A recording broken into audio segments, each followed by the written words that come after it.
ਪਿਆਰੇ ਸਰੋਤਾ ਜਨੋ, ਵਾਹਿਗੁਰੂ ਜੀ ਕਾ ਖਾਲਸਾ, ਵਾਹਿਗੁਰੂ ਜੀ ਕੀ ਫਤਿਹ। ਅਤੀ ਮਹੱਤਵਪੂਰਨ ਸਵਾਲਾਂ ਦੇ ਜਵਾਬ ਭਾਗ 53। ਆਓ ਸੁਣਦੇ ਹਾਂ। ਸਵਾਲ। ਆਮ ਤੌਰ ਤੇ ਅਸੀਂ ਸਿੱਖ ਵਿਦਵਾਨਾਂ ਪਾਸੋਂ ਜਾਂ ਕੀਰਤਨੀਆਂ ਪਾਸੋਂ ਇਹ ਸੁਣਦੇ ਰਹਿੰਦੇ ਹਾਂ ਕਿ ਰੋਜ਼ਾਨਾ 5 ਬਾਣੀਆਂ ਦਾ ਪਾਠ ਕਰਨ ਨਾਲ ਜਾਂ ਗੁਰਮੰਤਰ ਦਾ ਜਾਪ ਕਰਨ ਨਾਲ ਦੁੱਖ ਦੂਰ ਹੋ ਜਾਂਦੇ ਹਨ। ਜਾਂ ਇਹ ਵੀ ਸੁਣਦੇ ਹਾਂ ਥੋੜ੍ਹੇ ਪ੍ਰਚਾਰਕਾਂ ਪਾਸੋਂ ਕਿ ਇੰਨੇ ਪਾਠ ਗਿਣ ਕੇ ਰੋਜ਼ ਕਰੋ, ਜਪਜੀ ਸਾਹਿਬ ਦੇ ਜਾਂ ਸੁਖਮਨੀ ਸਾਹਿਬ ਦੇ ਜਾਂ ਦੁੱਖ ਭੰਜਨੀ ਸਾਹਿਬ ਦੇ, ਤਾਂ ਵਿਦਿਆਰਥੀਆਂ ਦੇ ਇਮਤਿਹਾਨ ਵਿੱਚ ਨੰਬਰ ਵਧੇਰੇ ਆਉਣਗੇ ਜਾਂ ਦੁਕਾਨਦਾਰਾਂ ਦੀ ਵਿਕਰੀ ਵੱਧ ਹੋ ਜਾਵੇਗੀ ਜਾਂ ਇਸ ਤਰ੍ਹਾਂ ਦੇ ਕਈ ਹੋਰ ਕਾਰਜ ਵੀ ਰਾਸ ਹੁੰਦੇ ਹਨ। ਇਹਨਾਂ ਗੱਲਾਂ ਤੋਂ ਤਾਂ ਇਹੀ ਜਾਪਦਾ ਹੈ ਕਿ ਈਸ਼ਵਰ ਖੁਸ਼ਾਮਦੀ ਹੈ। ਕੀ ਤੁਸੀਂ ਸਹਿਮਤ ਹੋ? ਜਵਾਬ। ਇਹ ਠੀਕ ਹੈ। ਇਸ ਤਰ੍ਹਾਂ ਦੇ ਕਰਮ ਕਰਨ ਨਾਲ ਜਿਨ੍ਹਾਂ ਦਾ ਆਧਾਰ ਸੱਚ ਨਹੀਂ ਹੈ ਕੋਈ ਫਾਇਦਾ ਨਹੀਂ ਪਹੁੰਚਾਉਂਦੇ, ਬਲਕਿ ਅੰਧ ਵਿਸ਼ਵਾਸ ਵਧਾਉਂਦੇ ਹਨ। ਇਹ ਬਿਲਕੁਲ ਗਲਤ ਹੈ ਕਿ ਈਸ਼ਵਰ ਖੁਸ਼ਾਮਦੀ ਹੈ। ਈਸ਼ਵਰ ਜੋ ਸੱਚ ਹੈ ਉਸ ਬਾਰੇ ਪੂਰੀ ਜਾਣਕਾਰੀ ਸੱਚ ਦੇ ਆਧਾਰ ਤੇ ਜਾਂ ਵਿਗਿਆਨ ਦੇ ਆਧਾਰ ਤੇ ਨਹੀਂ ਦਿੱਤੀ ਜਾਂਦੀ। ਸਾਖੀਆਂ ਸੁਣਾ ਕੇ ਵੀ ਜਿਨ੍ਹਾਂ ਵਿੱਚ ਕਰਾਮਾਤਾਂ ਦੀ ਝਲਕ ਪੈਂਦੀ ਹੈ ਜਾਂ ਅਖੌਤੀ ਗੁਰੂਆਂ ਵੱਲੋਂ ਜਾਂ ਸਾਧਾਂ ਵੱਲੋਂ ਬਣਾਏ ਗਏ ਚਮਤਕਾਰੀ ਕਾਰਨਾਮੇ ਸੁਣਾਏ ਜਾਂਦੇ ਹਨ। ਹਰ ਪਾਸੇ ਹੀ, ਹਰ ਘਰ ਵਿੱਚ ਹੀ ਤਕਰੀਬਨ ਆਮ ਤੌਰ ਤੇ ਸੁਣਨ ਵਾਲਿਆਂ ਨੂੰ ਭਰਮ ਭੁਲੇਖਿਆਂ ਵਿੱਚ ਪਾਉਣ ਦਾ ਯਤਨ ਕੀਤਾ ਜਾਂਦਾ ਰਹਿੰਦਾ ਹੈ। ਧਰਮ ਨੂੰ ਬਹੁਤੇ ਲੋਕਾਂ ਨੇ ਧੰਦਾ ਬਣਾ ਰੱਖਿਆ ਹੈ। ਕਾਲਪਨਿਕ ਸਵਰਗ ਨਰਕ 84 ਲੱਖ ਜੂਨਾਂ ਦਾ ਚੱਕਰ ਪਾਇਆ ਜਾਂਦਾ ਹੈ। ਇਹਨਾਂ ਸਾਰੀਆਂ ਚੀਜ਼ਾਂ ਦਾ ਆਧਾਰ ਬੇਬੁਨਿਆਦ ਹੈ। ਇਸ ਦਾ ਕੋਈ ਲਾਭ ਨਹੀਂ, ਨੁਕਸਾਨ ਹੀ ਨੁਕਸਾਨ ਹੈ। ਮਨ ਦੇ ਸੰਸਕਾਰਾਂ ਨੂੰ ਸ਼ੁੱਧ ਕਰਨ ਦੀ ਬਜਾਏ, ਪਵਿੱਤਰ ਕਰਨ ਦੀ ਬਜਾਏ ਹੋਰ ਅਪਵਿੱਤਰ ਜਾਂ ਗੁੰਝਲਦਾਰ ਬਣਾਇਆ ਜਾਂਦਾ ਹੈ। ਪੈਰ ਪੈਰ ਤੇ ਭਰਮ ਜਾਲ ਵਿਛਿਆ ਪਿਆ ਹੈ। ਈਸ਼ਵਰ ਦੀ ਕਹਾਣੀ ਨੂੰ ਜਾਂ ਉਹਦੇ ਕਰਮ ਨੂੰ ਭਿਆਨਕ ਰੂਪਾਂ ਵਿੱਚ ਦਰਸਾਇਆ ਜਾਂਦਾ ਹੈ। ਇਹ ਸਭ ਕੰਮ ਰੋਟੀਆਂ ਕਾਰਨ ਪੂਰਨ ਤਾਲ ਵਾਲੀ ਗੱਲ ਹੈ। ਦਿਨ ਬ ਦਿਨ ਅਧਰਮ ਵੱਧਦਾ ਜਾ ਰਿਹਾ ਹੈ। ਸਾਰੇ ਹੀ ਸੰਸਾਰ ਤੇ ਨੈਤਿਕਤਾ, ਰਿਸ਼ਤਿਆਂ ਦੀ ਪਵਿੱਤਰਤਾ ਤੇ ਸੱਚਾ ਪਿਆਰ ਖਤਮ ਹੋ ਰਿਹਾ ਹੈ। ਕਾਮੁਕਤਾ ਤੇ ਝੂਠੇ ਪਿਆਰ ਦਾ ਬੋਲਬਾਲਾ ਹੋਈ ਜਾ ਰਿਹਾ ਹੈ, ਜੋ ਇਹ ਮਨ ਨੂੰ ਅਸੰਤੁਸ਼ਟ ਤੇ ਦੁੱਖ ਦੇਣ ਵਾਲਾ ਕਰਮ ਹੈ। ਪਿਆਰੇ ਸਰੋਤਾ ਜਨੋ, ਈਸ਼ਵਰ ਜੋ ਸੱਚ ਹੈ ਉਸ ਦਾ ਦੂਸਰਾ ਨਾਮ ਹੈ ਪਰਮ ਆਨੰਦ। ਪਰਮ ਆਨੰਦ ਤਾਂ ਸੱਚ ਤੋਂ ਉਪਜਦਾ ਹੈ। ਪਰਮਾਤਮਾ ਨਿਰੋਲ ਸੱਚ ਹੈ, ਸਰਬ ਸ਼ਕਤੀਮਾਨ ਹੈ ਅਤੇ ਸਰਬ ਵਿਆਪਕ ਹੈ। ਇਸ ਪਰਿਭਾਸ਼ਾ ਨੂੰ ਚੰਗੀ ਤਰ੍ਹਾਂ ਸਮਝਣ ਦੀ ਲੋੜ ਹੈ। ਇਸੇ ਹੀ ਚੈਨਲ ਤੇ ਸਿੱਖ ਧਰਮ ਦਾ ਆਧਾਰ ਸੱਚ ਹੈ, ਲਿੰਗ ਭੇਦਭਾਵ ਤੇ ਭਰਮਵਾਦ ਤੋਂ ਰਹਿਤ ਹੈ। ਕਿਤਾਬ ਨੂੰ ਸ਼ੁਰੂ ਵਿੱਚ ਅਪਲੋਡ ਕੀਤਾ ਗਿਆ ਹੈ, ਜਿਸ ਦੇ ਤੀਸਰੇ ਤੇ ਚੌਥੇ ਅਧਿਆਇ ਵਿੱਚ ਬਾਣੀ ਪ੍ਰਮਾਣਾਂ ਦੁਆਰਾ ਦੱਸਿਆ ਹੈ। ਈਸ਼ਵਰ ਕੀ ਹੈ ਤੇ ਉਸ ਦੇ ਗੁਣ ਕੀ ਹਨ ਤੇ ਉਸ ਦੇ ਕਰਮ ਕੀ ਹਨ। ਮਨੁੱਖ ਤੇ ਈਸ਼ਵਰ ਦਾ ਕੀ ਰਿਸ਼ਤਾ ਹੈ ਤੇ ਉਸ ਦਾ ਕਾਰ ਵਿਹਾਰ ਕਿਵੇਂ ਚੱਲਦਾ ਹੈ। ਜੇਕਰ ਆਪ ਜੀ ਸਾਰੀ ਕਿਤਾਬ ਸੁਣ ਲਵੋਗੇ ਤਾਂ ਹੋਰ ਵੀ ਚੰਗਾ ਹੋਵੇਗਾ, ਹੋਰ ਵੀ ਵਧੇਰੇ ਜਾਣਕਾਰੀ ਮਿਲ ਜਾਵੇਗੀ। ਆਤਮਾ ਦੇ ਅਰਥ ਹਨ ਸੱਚ, ਪਵਿੱਤਰਤਾ। ਆ ਪਲਸ ਤਮਾ, ਜਿਸ ਨੂੰ ਕੋਈ ਗਰਜ ਤਮਾ ਨਹੀਂ ਹੈ ਕਿਸੇ ਤੋਂ, ਉਹ ਸੱਚ ਹੀ ਹੈ। ਪਰਮਾਤਮਾ ਭਾਵ ਪਹਿਲਾ ਮੁੱਢਲਾ ਸੱਚ, ਜਿਸ ਨੇ ਆਪਣੇ ਆਪ ਨੂੰ ਪ੍ਰਗਟ ਕੀਤਾ। ਉਸ ਦੀ ਹੋਂਦ ਤਾਂ ਪਹਿਲਾਂ ਹੀ ਸੀ। ਉਸ ਨੇ ਪ੍ਰਗਟ ਹੋ ਕੇ ਆਪਣਾ ਨਾਮ ਸਤ ਦੱਸਿਆ ਤੇ ਫਿਰ ਪੰਜ ਤੱਤਾਂ ਦੁਆਰਾ ਪਾਣੀ, ਧਰਤੀ, ਆਕਾਸ਼, ਹਵਾ, ਅੱਗ ਬਣਾਏ ਤੇ ਫਿਰ ਉਹਨਾਂ ਤੋਂ ਸਾਰੀ ਸ੍ਰਿਸ਼ਟੀ ਦੀ ਰਚਨਾ ਕਰ ਦਿੱਤੀ। ਸਾਰੀ ਬਨਸਪਤੀ ਤੇ ਜੀਵ ਜੰਤੂ ਪੈਦਾ ਕਰ ਦਿੱਤੇ ਤੇ ਫਿਰ ਉਹਨਾਂ ਸਭ ਵਿੱਚ ਆਪ ਬੈਠ ਗਿਆ, ਆਪਣੇ ਆਪ ਨੂੰ ਸਥਾਪਿਤ ਕਰ ਲਿਆ। ਇਸ ਤਰ੍ਹਾਂ ਅਸੀਂ ਕਈ ਭਾਗਾਂ ਵਿੱਚ ਪਹਿਲਾਂ ਦੱਸ ਚੁੱਕੇ ਹਾਂ। ਹੁਣ ਅਸੀਂ ਅਗਲੀ ਗੱਲ ਕਰਦੇ ਹਾਂ ਕਿ ਸ੍ਰਿਸ਼ਟੀ ਤੇ ਜੋ ਵੀ ਹੋ ਰਿਹਾ ਹੈ, ਈਸ਼ਵਰ ਨੇ ਪਹਿਲਾਂ ਹੀ ਸਾਰੇ ਨਿਯਮ ਬਣਾ ਦਿੱਤੇ ਹਨ। ਨਿਯਮਾਂ ਅਨੁਸਾਰ ਸਾਰੀ ਸ੍ਰਿਸ਼ਟੀ ਚੱਲ ਰਹੀ ਹੈ। ਇਹਨਾਂ ਨਿਯਮਾਂ ਨੂੰ ਕੁਦਰਤੀ ਨਿਯਮ ਕਿਹਾ ਜਾਂਦਾ ਹੈ। ਨਿਯਮਾਂ ਅਨੁਸਾਰ ਚੀਜ਼ਾਂ ਉਪਜਦੀਆਂ ਹਨ ਤੇ ਫਿਰ ਖਤਮ ਹੋ ਜਾਂਦੀਆਂ ਹਨ। ਸਰਵਸ੍ਰੇਸ਼ਟ ਰਚਨਾ ਮਨੁੱਖ ਦੀ ਹੈ। ਮਨੁੱਖ ਮਨ ਕਰਕੇ ਹੈ ਤੇ ਮਨ ਦੀ ਹੋਂਦ ਮਨ ਦੇ ਕੀਤੇ ਹੋਏ ਕਰਮਾਂ ਦੇ ਸੰਸਕਾਰਾਂ ਕਰਕੇ ਹੈ। ਸੰਸਕਾਰਾਂ ਤੋਂ ਹੀ ਜੀਵਨ ਚੱਲਦਾ ਹੈ। ਸੰਸਕਾਰਾਂ ਦੁਆਰਾ ਹੀ ਅਸੀਂ ਹੋਰ ਤੇ ਹੋਰ ਕਰਮ ਕਰਦੇ ਰਹਿੰਦੇ ਹਾਂ। ਸੱਚੇ ਸੰਸਕਾਰ ਚੰਗੇ ਕਰਮ ਕਰਵਾਉਂਦੇ ਹਨ ਤੇ ਬੁਰੇ ਸੰਸਕਾਰ ਬੁਰੇ ਕਰਮ ਕਰਵਾਉਂਦੇ ਹਨ। ਬੁਰੇ ਕਰਮਾਂ ਦਾ ਫਲ ਬੁਰਾ ਹੁੰਦਾ ਹੈ। ਚੰਗੇ ਕਰਮਾਂ ਦੇ ਸੰਸਕਾਰ ਚੰਗੇ ਕਰਮ ਕਰਵਾਉਂਦੇ ਹਨ, ਉਹਨਾਂ ਤੋਂ ਸੁੱਖ ਮਿਲਦਾ ਹੈ। ਇਹਨਾਂ ਦੇ ਪਿੱਛੇ ਪੰਜ ਸੁਭਾਅ ਬੇਸਿਕ ਇਨਸਟਿੰਕਟਸ ਕੰਮ ਕਰਦੇ ਹਨ। ਕਾਮ, ਕ੍ਰੋਧ, ਲੋਭ, ਮੋਹ, ਹੰਕਾਰ ਅਸਲ ਵਿੱਚ ਇਹ ਗੁਣ ਹਨ।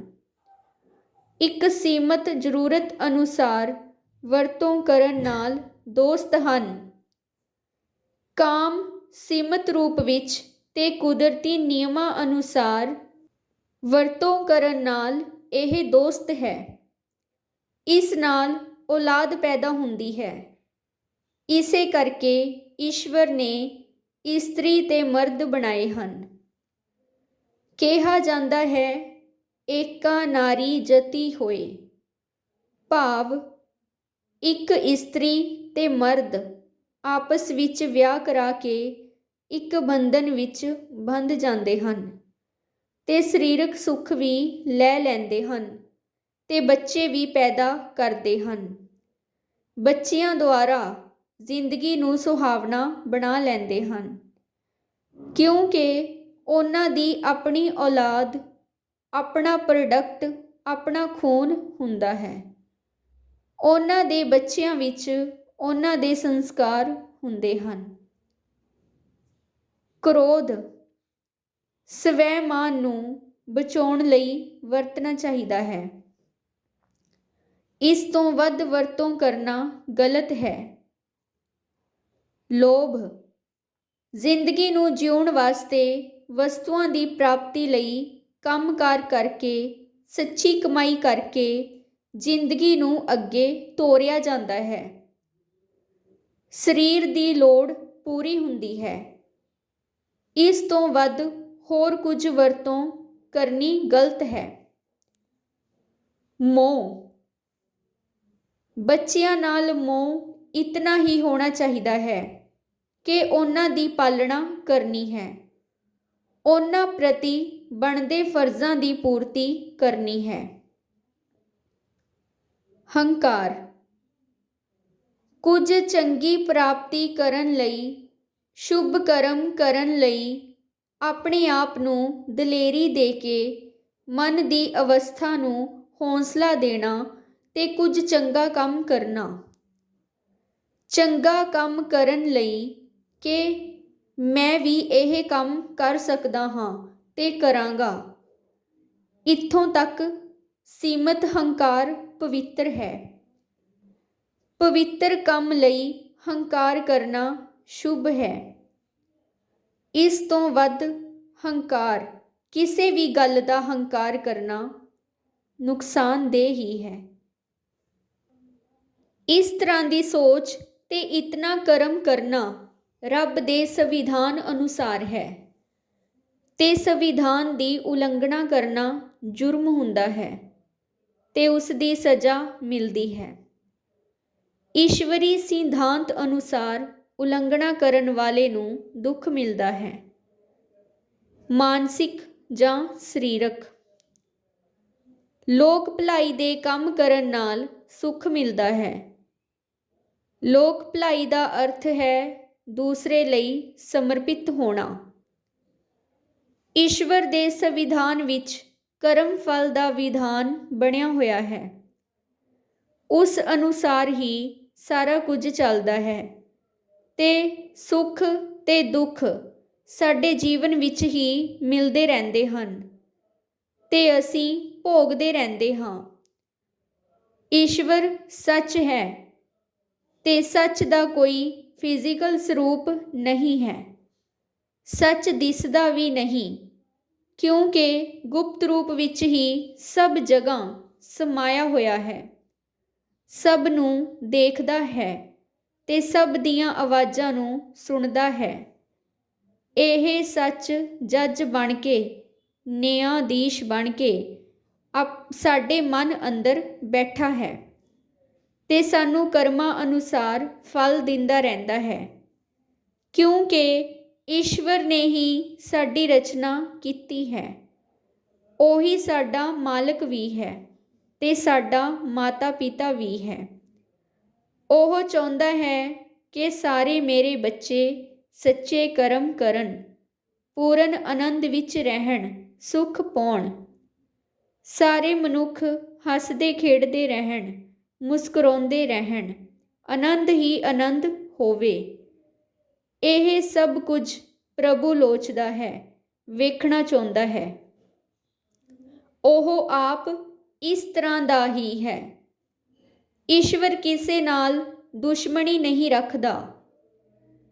ਮੂਲ ਮੰਤਰ ਵਿੱਚ ਵੀ ਅਸੀਂ ਪੜ੍ਹਦੇ ਹਾਂ, ਨਿਰਭਉ ਨਿਰਵੈਰ। ਈਸ਼ਵਰ ਨਿਰਭਉ ਨਿਰਵੈਰ ਹੈ। ਇਸੇ ਤਰ੍ਹਾਂ ਹੀ ਸਾਡੀ ਜ਼ਿੰਦਗੀ ਦਾ ਆਧਾਰ ਵੀ ਹੋਣਾ ਚਾਹੀਦਾ ਹੈ। ਕਿਸੇ ਨਾਲ ਵੈਰ ਨਾ ਕਰਨਾ, ਕਿਸੇ ਦਾ ਬੁਰਾ ਨਾ ਚਾਹਣਾ, ਨਾ ਕਰਨਾ। ਹਰ ਇੱਕ ਦੂਸਰੇ ਮਨੁੱਖ ਨੂੰ ਪਿਆਰ ਨਾਲ ਦੇਖਣਾ ਤੇ ਵਰਤਣਾ।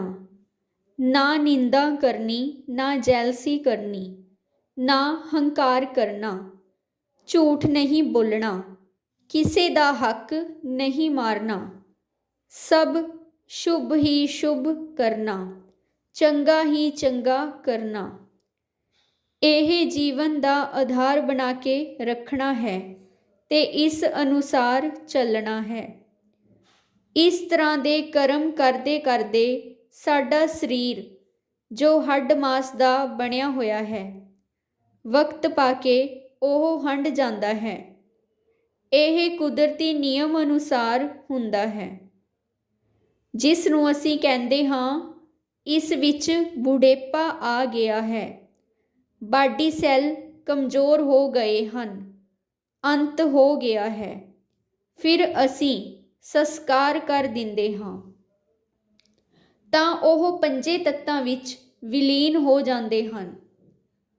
ਅਸੀਂ ਜ਼ਿੰਦਗੀ ਵਿੱਚ ਜਦੋਂ ਸੁੱਖ ਭੋਗ ਰਹੇ ਹੁੰਦੇ ਹਾਂ ਤਾਂ ਅਸੀਂ ਸੁੱਖਾਂ ਦੀ ਜ਼ਿੰਦਗੀ ਸਵਰਗ ਵਿੱਚ ਜੀ ਰਹੇ ਹੁੰਦੇ ਹਾਂ।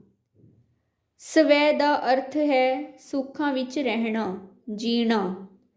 ਇਹ ਸਵਰਗ ਹੁੰਦਾ ਹੈ।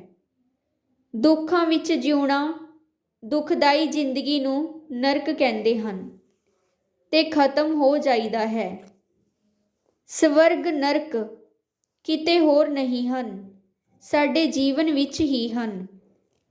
ਈਸ਼ਵਰ ਸਾਡੇ ਅੰਦਰ ਹੀ ਰਹਿੰਦਾ ਹੈ, ਸਾਡੇ ਰੋਮ ਰੋਮ ਵਿੱਚ ਰਹਿੰਦਾ ਹੈ, ਜ਼ਰੇ ਜ਼ਰੇ ਵਿੱਚ ਰਹਿੰਦਾ ਹੈ, ਪਾਣੀ ਦੀ ਬੂੰਦ ਵਿੱਚ ਹੈ, ਹਵਾ ਵਿੱਚ ਹੈ।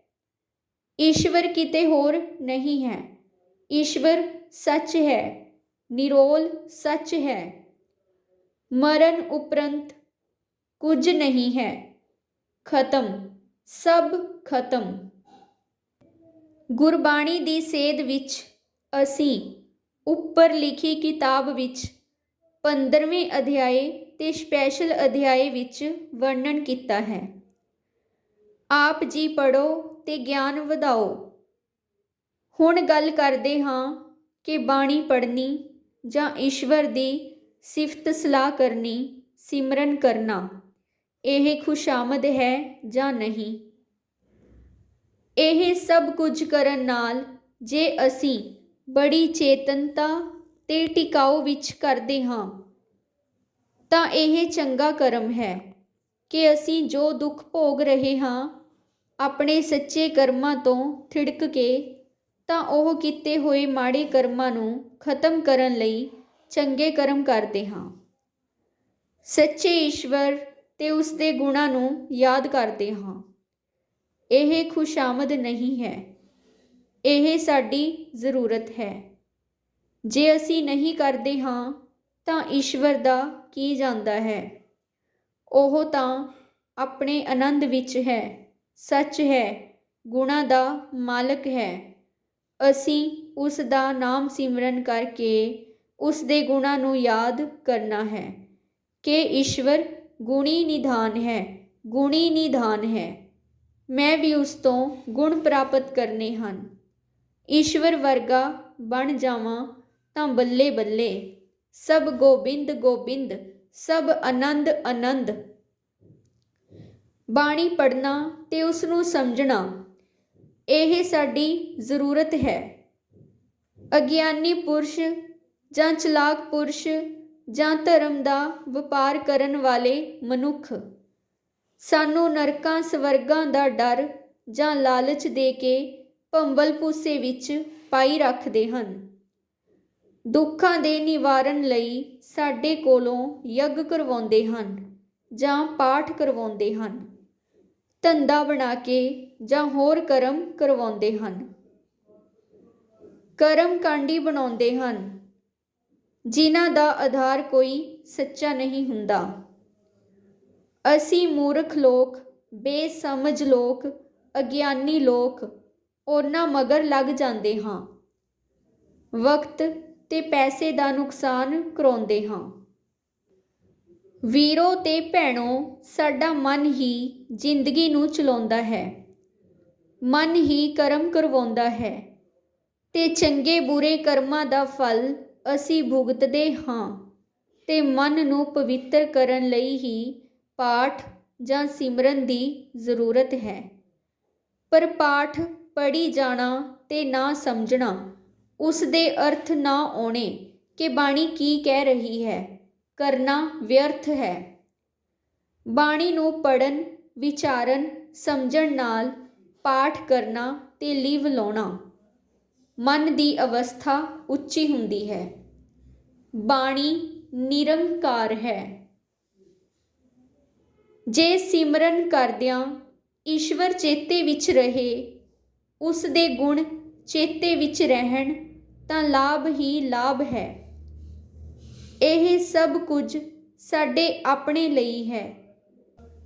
ਅਸੀਂ ਮਨ ਨੂੰ ਪਵਿੱਤਰ ਕਰਨਾ ਹੈ ਤੇ ਸੁੱਖਾਂ ਦੀ ਪ੍ਰਾਪਤੀ ਕਰਨੀ ਹੈ। ਵਿਚਾਰ ਦੇਵਿੰਦਰਜੀਤ ਸਿੰਘ। ਪਿਆਰੇ ਸਰੋਤਾ ਜਨੋ, ਨਿਰੋਲ ਸੱਚ ਦਾ ਗਿਆਨ ਟੀਵੀ ਚੈਨਲ ਜੋ ਸੱਚ ਦੇ ਪ੍ਰਚਾਰ ਲਈ ਹੈ, ਇਸ ਨੂੰ ਰੋਜ਼ਾਨਾ ਸੁਣੋ ਜੀ ਤੇ ਆਪਣੇ ਮਿੱਤਰਾਂ ਤੇ ਰਿਸ਼ਤੇਦਾਰਾਂ ਵਿੱਚ ਇਸ ਚੈਨਲ ਨੂੰ ਸ਼ੇਅਰ ਕਰੋ ਜੀ ਤੇ ਸਬਸਕ੍ਰਾਈਬ ਵੀ ਕਰਵਾਓ ਜੀ। ਸੱਚ ਦਾ ਗਿਆਨ ਵੰਡਣਾ ਪਰ ਉਪਕਾਰ ਹੈ। ਵਾਹਿਗੁਰੂ ਜੀ ਕਾ ਖਾਲਸਾ, ਵਾਹਿਗੁਰੂ ਜੀ ਕੀ ਫਤਿਹ।